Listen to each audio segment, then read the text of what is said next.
अरे अंकल जी, कब से वेट कर रहा हूँ कि कोई बिल लेके आएगा, बिल लेके आएगा। लेकिन आपके स्टाफ को कोई परवाह नहीं है। कोई खाएगा और बिना पैसे दे चला जाएगा, आपको पता भी नहीं चलेगा। बेटा मेरे यहाँ का एक नियम है कि यहाँ खाना खाने वालों को बिल नहीं दिया जाता। मैं कुछ समझा नहीं अंकल। बेटा यहाँ खाना खाने आने वाला हर इंसान खुद आकर खाने का स्वाद बताकर बिल दे जाता है। अरे अंकल, उसे बिल का पता कैसे चलेगा? आपके यहाँ तो कोई मेन्यू कार्ड भी नहीं है। बेटा मेन्यू कार्ड की यहाँ आज तक जरूरत ही नहीं पड़ी, क्योंकि यहाँ 100% लोग भूखे ही आते हैं और भूखे आदमी को खाने की अहमियत है, मेन्यू कार्ड की नहीं। अच्छा अंकल, मेरा बिल कितना हुआ बता दो। अब बस 5 रुपये। 5 रुपए? हाँ? अंकल इतना टेस्टी खाना, इतना सारा खाना, दाल चावल रोटी रायता पापड़, सिर्फ 5 रुपए? हाँ बेटा, यहाँ पेट भर के खाना खाने का बिल केवल 5 रुपए ही होता है। एक बात पूछो अंकल, हाँ पूछो बेटा।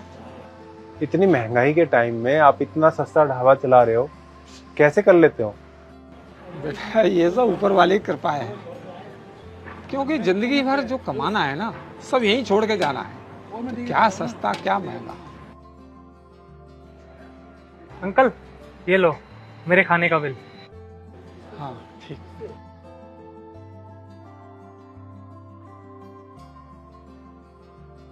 अंकल ये सब जो आप कर रहे हो, इसके पीछे कोई वजह तो होगी। हाँ वजह तो है बेटा। बताइए ना, क्या वजह है? बेटा यहाँ जितने लोग खाना खाने आते हैं ना, वो सब मजदूर लोग हैं, और वो दिन भर जो अपनी इतनी भारी अनाज की बोरी अपनी पीठ पर उठाते हैं ना, उनकी दिन भर की कमाई इतनी नहीं होती जो एक बोरी खरीद के घर ले जा सकें। इस बात से तो मैं सहमत हूँ अंकल। बेटा ये मजदूर लोग ना अपने परिवार का पेट भरने की कोशिश में कभी कभी कई बार खुद भी भूखे रह जाते हैं। ये तो बात मानता हूँ अंकल। अगर आपका ढाबा यहाँ नहीं होता ना, हमारी फैक्ट्री के पास, तो आज मेरी जेब में पैसे होते हुए भी मैं भूखा रह जाता। बेटा मेरे पिताजी एक बात कहते थे कि अगर आपकी इतनी कमाई है कि आप एक दिन की कमाई से कई बोरी अनाज के खरीद सकते हैं, तो आप जैसे लोगों को इन गरीब मजदूरों की मदद करनी चाहिए। मैं आपके पिताजी की बात से बिल्कुल सहमत हूँ अंकल जी।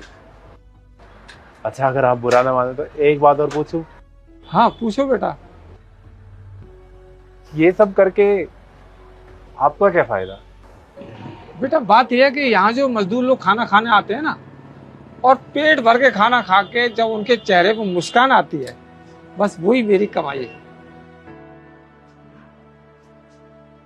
देखो अंकल, इतना तो मैं भी कमाता हूँ कि एक अनाज की बोरी मैं भी किसी जरूरतमंद को दे सकता हूँ, लेकिन मैं किसी एक जरूरतमंद को ना देके ये पैसे मैं आपको देना चाहता हूँ, ताकि आपकी रसोई के थ्रू कई मजदूरों का पेट भरे। तो ये पैसे मेरी तरफ से रख लो। बेटा तुम इन मजदूरों की मदद के लिए दे रहे हो ना, इसलिए ले लेता हूँ। जी अंकल जी। और अंकल आप जैसे लोग बहुत कम है इस दुनिया में जो औरों के लिए जीते हैं। सब ऊपर वाले की इच्छा है बेटा, उसकी इच्छा के बिना कुछ नहीं होता। सही कहा अंकल। और अंकल मेरी है ना कल ही ज्वाइनिंग हुई है यहाँ, आज मेरा पहला दिन था, तो आता रहूंगा और आपसे मिलता रहूंगा। अच्छा खुश नमस्ते। रहो, खूब दें भगवान तुमको।